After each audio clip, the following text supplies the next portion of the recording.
നിയമാവർത്തനം അധ്യായം 25. രണ്ടുപേർ തമ്മിൽ തർക്കമുണ്ടാകുമ്പോൾ അവർ ന്യായാസനത്തെ സമീപിക്കട്ടെ. ന്യായാധിപന്മാർ നിരപരാധനെ വെറുതെ വിടുകയും കുറ്റക്കാരന് ശിക്ഷ വിധിക്കുകയും ചെയ്യണം. കുറ്റക്കാരൻ പ്രഹരത്തിന് വിധിക്കപ്പെട്ടാൽ ന്യായാധിപൻ അവനെ തന്റെ സാന്നിധ്യത്തിൽ നിലത്ത് കിടത്തി അടിപ്പിക്കണം. കുറ്റത്തിന്റെ ഗൗരവമനുസരിച്ചായിരിക്കണം അടിയുടെ എണ്ണം. ചാട്ടയടി 40 കവിയരുത്. ഇതിലേറെയായാൽ നീ നിന്റെ സഹോദരനെ പരസ്യമായി നിന്ദിക്കുകയായിരിക്കും ചെയ്യുക. മെതിക്കുന്ന കാളയുടെ വായ് കെട്ടരുത്.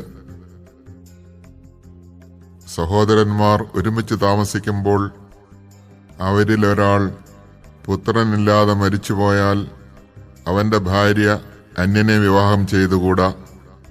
ഭർത്താവിന്റെ സഹോദരൻ അവളെ പ്രാപിക്കുകയും ഭാര്യയായി സ്വീകരിച്ച് ഭർതൃ സഹോദര ധർമ്മം നിർവഹിക്കുകയും ചെയ്യണം. പരേതനായ സഹോദരന്റെ നാമം ഇസ്രായേലിൽ നിന്ന് മാഞ്ഞു പോകാതിരിക്കാൻ അവളുടെ ആദ്യജാതന് അവന്റെ പേരിടണം.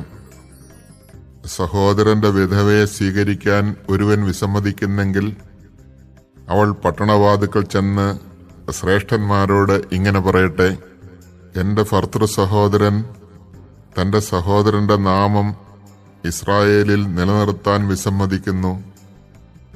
അവൻ ഭർതൃ സഹോദര ധർമ്മം നിറവേറ്റുന്നില്ല. അപ്പോൾ അവന്റെ പട്ടണത്തിലെ ശ്രേഷ്ഠന്മാർ അവനെ വിളിപ്പിച്ച് അവനോട് സംസാരിക്കണം.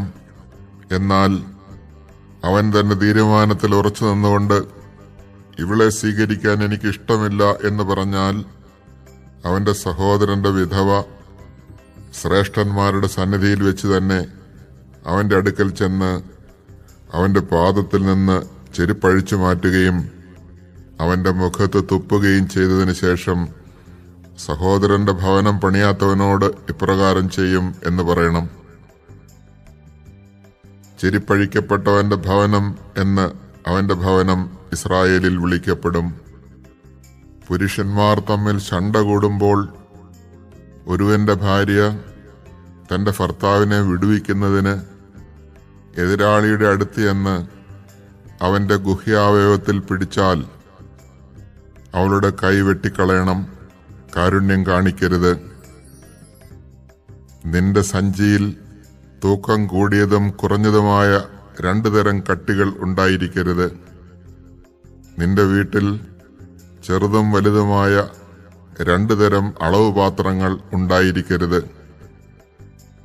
നിന്റെ ദൈവമായ കർത്താവ് നിനക്ക് തരുന്ന ദേശത്ത് ദീർഘായുസ്സോടെ ഇരിക്കേണ്ടതിന് നിന്റെ കട്ടികളും അളവ് പാത്രങ്ങളും നിർവ്യാജവും നീതിയുക്തവുമായിരിക്കണം.